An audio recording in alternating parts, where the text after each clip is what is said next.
Cheney of Norwich, and Masson of Thetford. And Senator McDonald, please listen to the reading of the resolution. Whereas Justin Smith Morrill, the son of a blacksmith, was born on April 14, 1810 in Stratford, Vermont. And whereas after his formal education ended at age 15, he entered the world of commerce. And whereas Justin Smith Morrill retired from business at age 38 to live the life of a gentleman farmer in Stratford. And whereas in 1854, he was elected to represent Vermont's 2nd Congressional District in the United States House of Representatives, serving a total of 6 terms in that chamber. And whereas in 1857, when higher education was generally restricted to teaching of theology, medicine, and philosophy to affluent white men, Representative Morrill introduced a bill in Congress that changed the course of American higher education.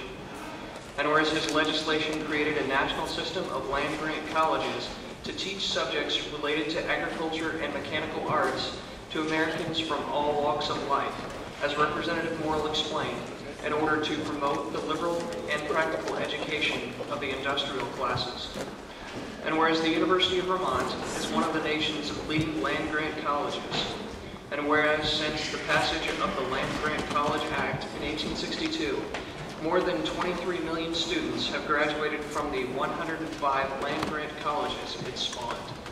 And whereas in 1866, the Vermont General Assembly elected Justin Smith Morrill as a United States Senator from Vermont, an office to which he was re-elected 5 times for a combined total of 43 years representing Vermont in the 2 houses of Congress. And whereas before being elected to Congress, Justin Smith Morrill designed his Gothic Revival house in Stratford and its experimental gardens, which are its centerpiece. And whereas in 1960, the United States Secretary of the Interior designated the Morrill Homestead as the first National Historic Landmark in Vermont.